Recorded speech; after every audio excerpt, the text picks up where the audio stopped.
I'd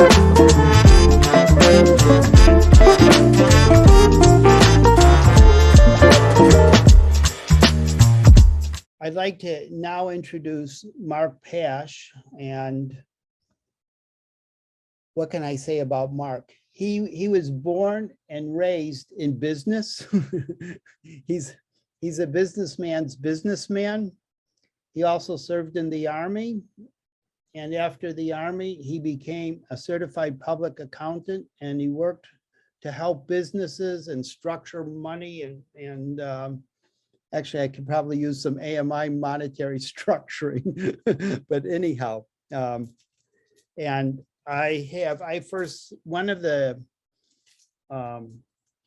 this is a book I got off of, believe it or not, I first looked at this book off of Steve Zarlenga's bookshelves at his house, Creating a 21st Century Win-Win Economy.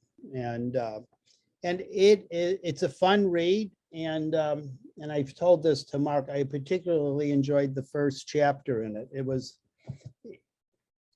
imaginative and wonderful in that way. Mark has also been a pillar and a supporting pillar of Steven Zarlenga and AMI. And I think Steven Zarlenga lived a little longer life than he would have with Mark's presence and support was wonderful. So AMI and Zarlenga from his grave would be very appreciative. So thank you, Mark. Please have the floor. Oh, lastly, I just wanted to give the title.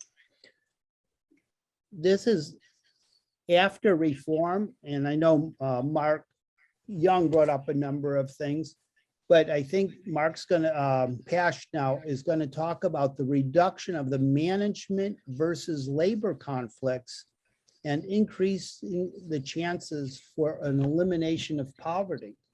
So let's think of how that can happen. Okay, thanks, Mark. Hello, everybody. It's nice to be here again after many, many years and promoting monetary reform starting in the early 90s.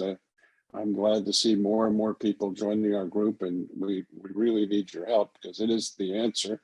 When talk a couple housekeeping things, first I try to talk very fast so I can get to question and answers, which I prefer than me lecturing. Number two, before Nick's books come out, we have this book that I wrote. It's called How We Pay for a Better World, and it's available at howwepay.us. Virginia Hammond wrote it with myself, and it's the best book to give to somebody until Nick's comes out, maybe, to convert to monetary reform. I like to say it's center left. If you want to go, if you're in the center right in pure economics, then you want to get my book. If you can't afford either book, you let me know and we'll make sure we get it to you, because I'm interested in promoting monetary reform. Also, before I start my talk, it's going to be three elements. I don't have any slides because it's too short a time and I can't run those computer slides anyway. Even the PhDs, you notice, had problems. But we're going to have three parts. We're going to have what's the problem, what's the solution. I love solutions and implementation, and what are the benefits. And then we'll have Q&A if we have some time. The major problem we have is the microeconomic versus the macroeconomic conflict, which nobody realizes there. Professor Diffusio is his name. He started to mention it, and it was apropos to what I'm going to talk about. So I'm glad he brought up the statistics. But in microeconomics, which is really business, as Steve Keen mentioned, is kind of silly about micro, but it really is business. And business wants to lower its cost. And so you see and productivity, which I'll talk about in a minute, you'll see that is why they move to Asia, or they want to automate, because labor is one of the costs. In macroeconomics, we want to have a quality economy with people taken care of, growth, although that's debatable on that growth term, but we'll talk about that too. And so we want to have healthy businesses, successful, and we want to have a lot of clients, quality clients, consumers, customers, and citizens living a healthy life. And of course, they're incompatible with the two. That's why you see them leave for Asia and buying robots. And the cobots are coming. Productivity is a two-edged sword. That's another micro term. And our highest productivity in our country was in 2009, because all the companies started laying off their labor, which is also my customer or a client, and so our productivity went high because they took the cost of being productive out of the equation. Of course, sales went down, and we almost went into the Great Recession, although the Federal Reserve did help in that area. So I kind of disagreed with one of our first speakers, Professor Muir. We basically have, there are industrialized nations that don't reproduce yourself, but did you notice that hasn't stopped the world production of people, and it's still growing, and we're at 7 billion and growing. They think it'll level off as we industrialize most, 9 to 10, and I think that's what the scientist says we most can handle with our non-renewable resources. But we have 2 billion. We have 2 billion people plus in just 4 countries that are underemployed, unemployed, subsistence farmers, miners, and fishermen. And I'll go through the four countries just for. And his problem in Malaysia, that his workforce is going down. All he has to do is go to his, wherever he's facing is go to his neighbor in Indonesia, where they have just massive, not massive, but they have a lot of poverty, a lot of poor people in our nation. And they do a lot of subsistence farming and a lot of fishing. And so there's a lot of people over there. That's the 4th most populated nation. And if they never need workers, they're right there. Okay. If we ever need workers, of course, everybody says, oh, we got a shortage now because people want to go back to work. All you have to do is go down to Tijuana and start interviewing those people, and they'll be glad to come in and work. But that's not the real problem. We just don't need all these people to produce all the goods and services. And as the cobot revolution is coming, we'll need less and less. And I've stated this several times, is that we could probably take Germany, Japan, and us and produce all the goods and services that all these people want or need, including agriculture. But of course, they would all be poor and they couldn't buy it. So we got a problem. This is where monetary reform comes in. So the age of scarcity is over, except for, of course, the future environmental scarcity. So if you're environmentalist, if you go to the Alliance's website, I think you'll see, I think it's up there, the environmental article that we sent. But the environment is only going to be solved by monetary reform because it won't be fast enough. And it won't be, we don't have enough money in our current system to solve the environment in time. And what I've tried to do also, and what we can also do in terms of monetary reform, is even though the power is with those wealthy bankers in that system, they have the wrong macroeconomic philosophy.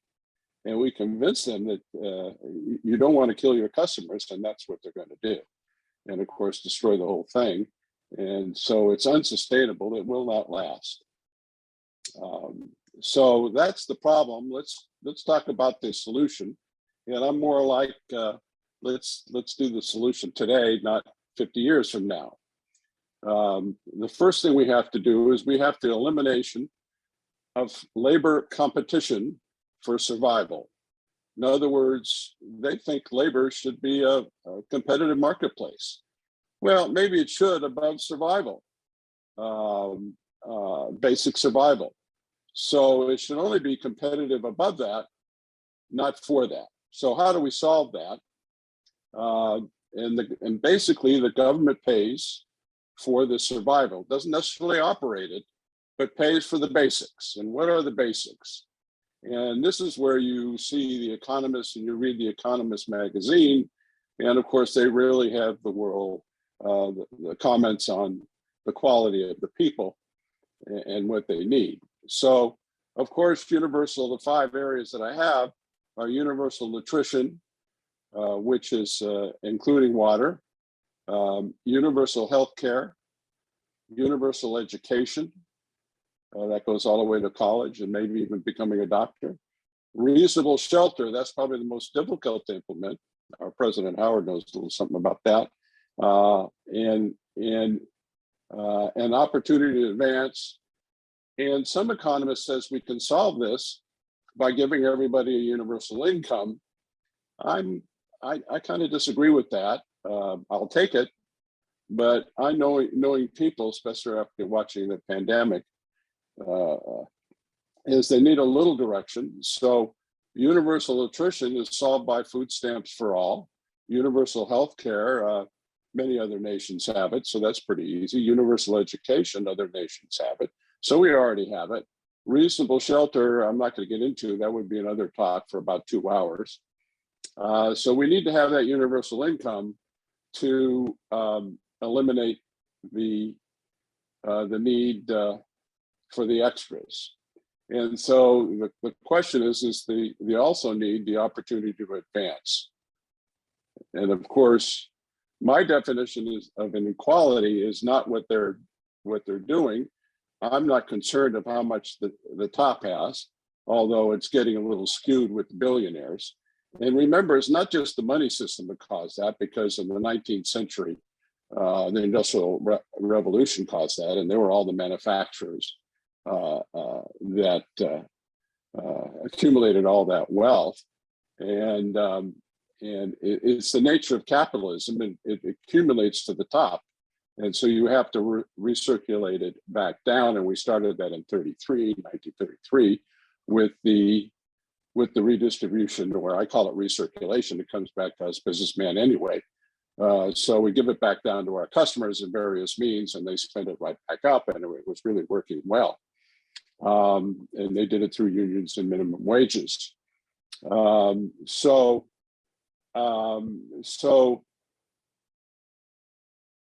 the solution is, on top of paying for all these basics, is an extra minimum wage, or a minimum wage for the extras. And so even if you go to work for somebody, you might get $10 an hour, or $5, whatever the minimum wage for extras would be.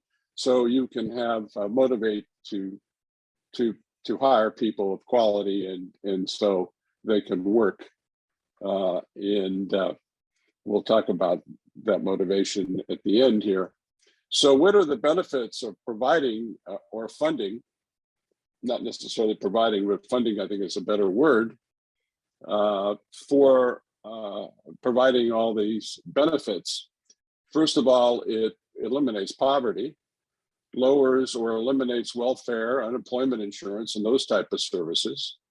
It creates quality customers, clients, citizens, and consumers. I call it the 4 C's. There's less crime. We're actually paying for community and volunteer works and family works and environmental cleanups. You can actually work less hours than you need. We're working too many hours. We have so many people, of course. If we cut the work week in half to 20 hours, we can hire double the people, theoretically. It's interesting. There'll be less personal conflict with management and labor, because labor is not wanting to try to increase management's cost at all, because government's taking care of the basics. So labor is just trying to get a fair share for the extras. We can compete against the slave and low wage countries, which is not so much China, although they're pretty low, but they're going to Laos and Vietnam, and even Vietnam's and in Africa. And these businesses that are always shopping for slave labor and low cost labor are going to be running out of countries in another decade or so, because these countries have the internet and television, and they know, why am I, a slave in a dormitory in Japan making my iPad, and I can't buy the iPad because I can't afford it, and I have suicide nets around my plant to jump off, so I won't jump off and kill myself.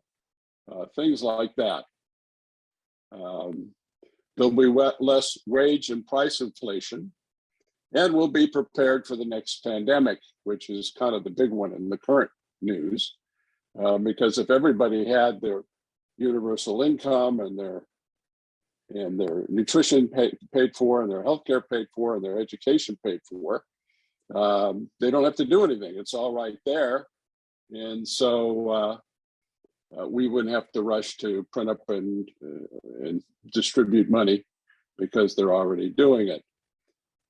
Okay, that's fast. Okay, I went through all that stuff. So I'm going to open up the question and answers, but I'm going to answer the first. I'm going to make the first question an answer.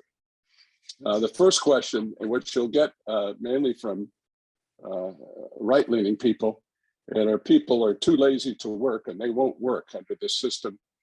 And of course, it's the opposite. People love to work. They might work a little less because we don't need them all. That's where we get into immigration policy. And so the theory that they won't work just doesn't hold true. They love to work. They also need to work for extras. If you want to own a flat screen TV or a car or whatever you want to purchase, a house, you'll need to work. Okay, you just won't have to work to feed your family.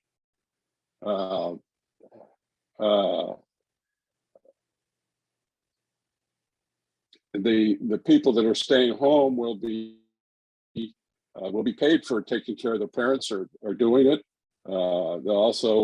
We need people to take care of our elderly, as us baby boomers are getting up there, first year baby boomers, so I know it.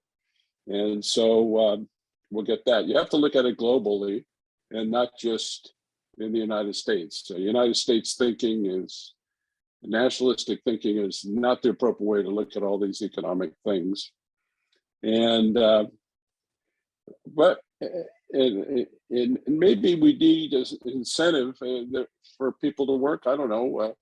You can always debate that. Did you get a little extra if you work, or unless you're disabled or a student or something like that, until retirement at 55? And most people at 55 won't want to retire. They'll want to work 10, 20 hours. I've got a lot of those as clients. And what else are they going to do? So they work a little. So that's it. Now I'm going to open up the questions. I hope it took less than 15 minutes, but it's an answer that's solved by monetary reform. If I mentioned also the big objection to monetary reform is international.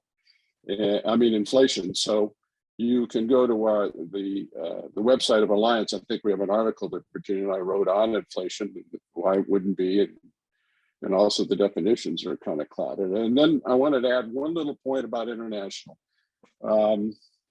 Major problem, and Mark Young brought it up, and a few others, Professor Mir brought it up. Basically, a monetary reform, there is no cost to creating money. And that's a major factor. It's just a guy pushing a computer. There's a little tiny cost of distributing it, but not much, not with the digital world. Okay, the biggest risk in the digital world is hacking for money. So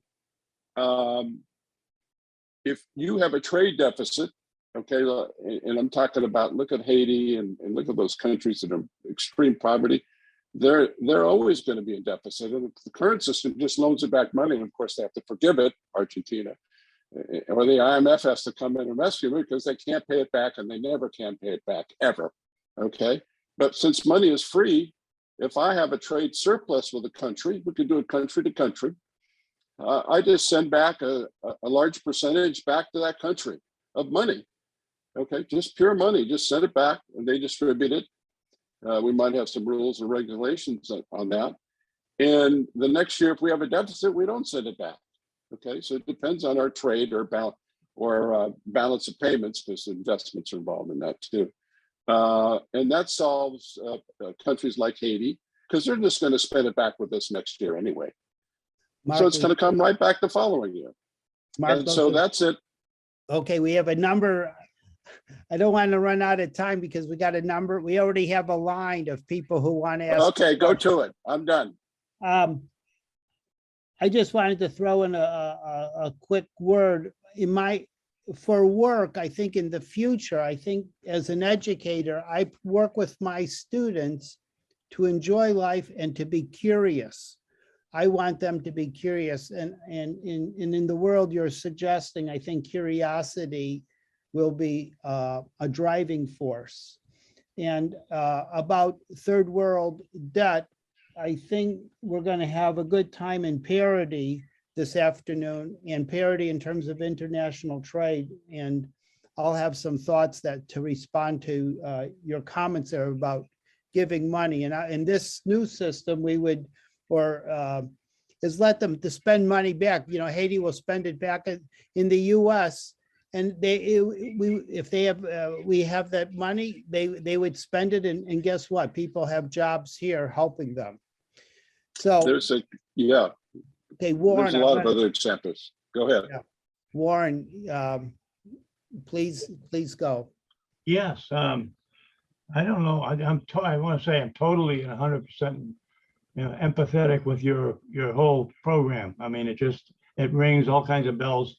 Ever since I went to work at General Motors about 50 years ago, I was aware of this problem. I used to say, when business is good, it's not good for business, because when wages go up, when labor markets get tight, wages may go up, and it increases the cost of business, and business is trying to lower costs. So that conflict is constant, and then unemployment results. Several years ago, the first conference I came, AMI, we had the Pilgrims of St. Michael came and gave a presentation about Clifford U. Douglas's social credit. And his idea was something called a compensated discount, which I still can't figure out.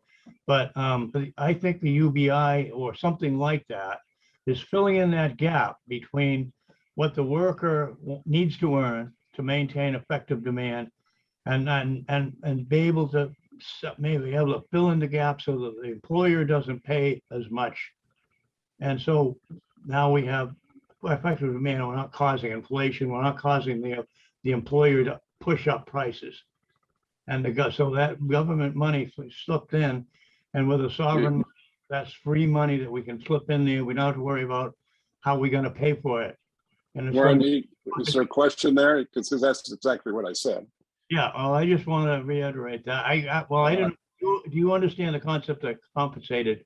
I try to, even though we bring in other things, I try to answer all my questions on not on a social or a cultural or psychological basis. They're valid points, but I'm trying to, my next approach in marketing is going to the right. I've done a little. It's very hard because they're wrong. And so you got to convince them. The left is lost.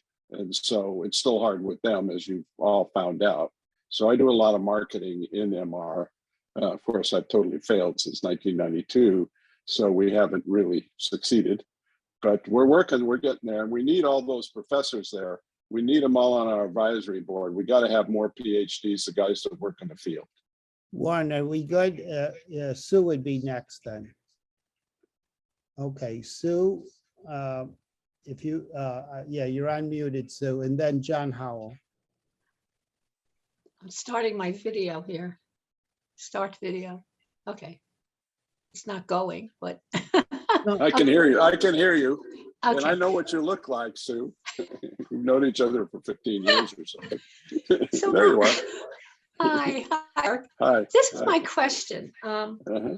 I come to monetary reform and to people knowing the history and knowing that the money power has always divided us into two camps, whether it's black or white, Muslim and black, whatever, left or right. They keep us divided.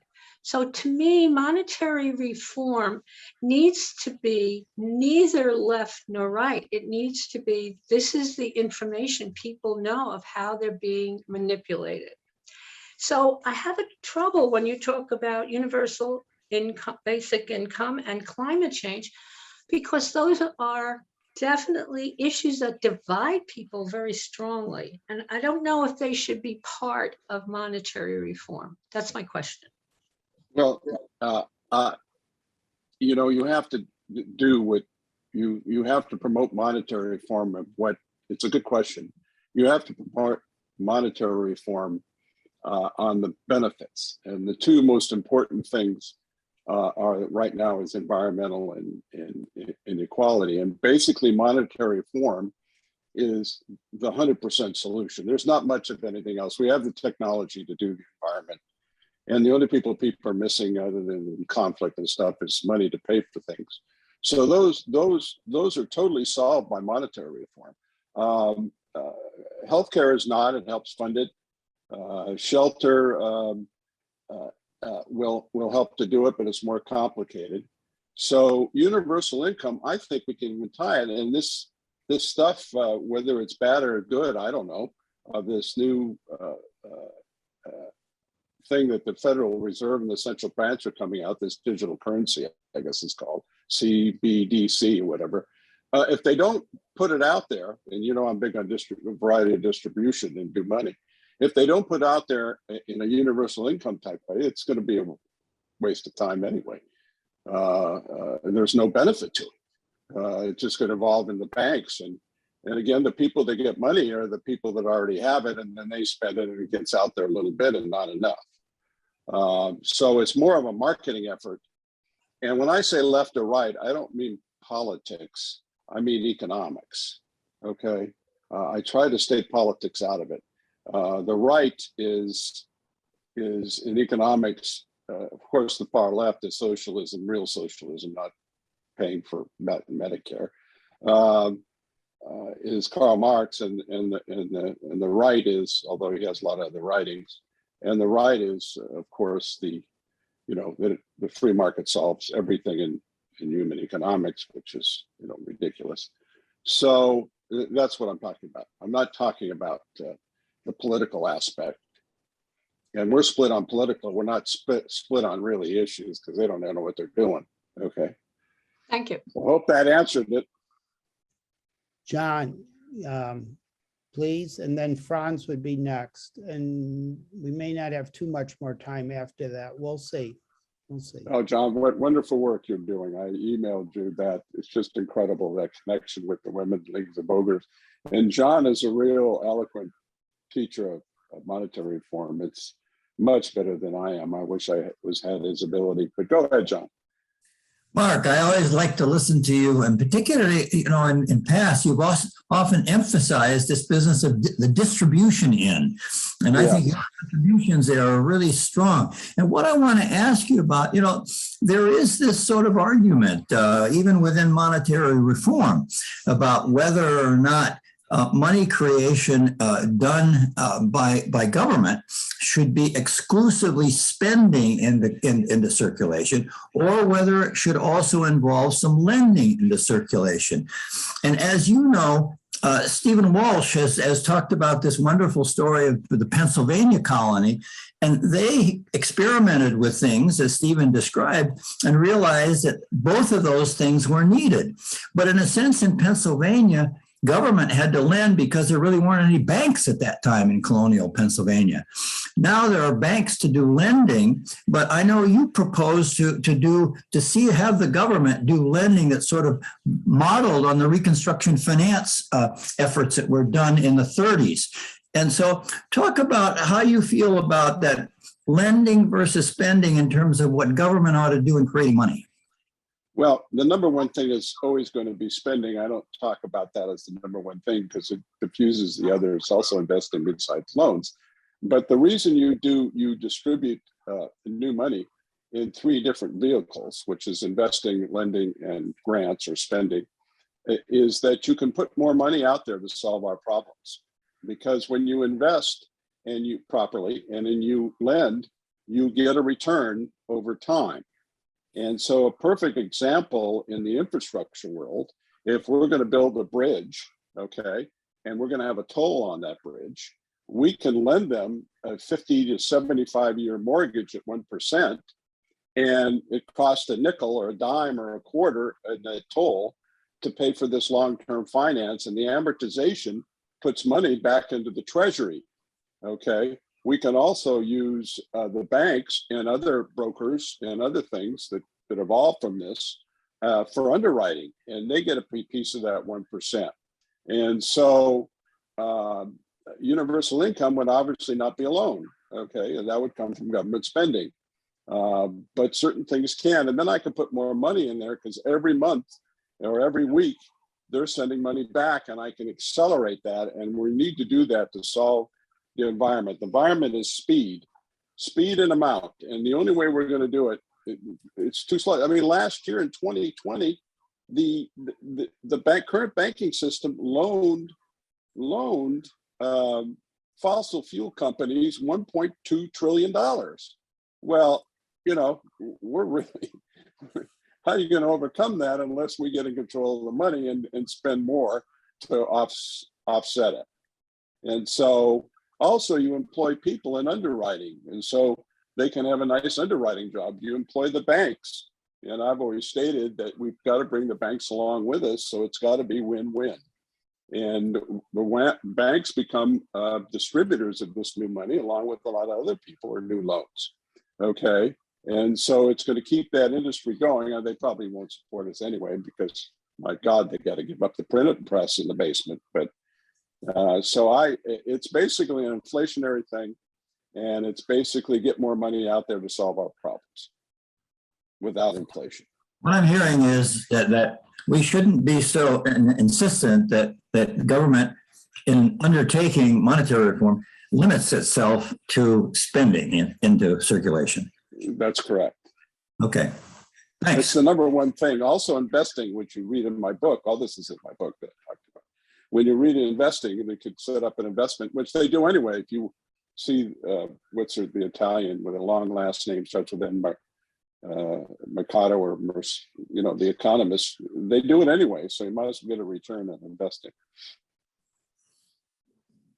Thanks.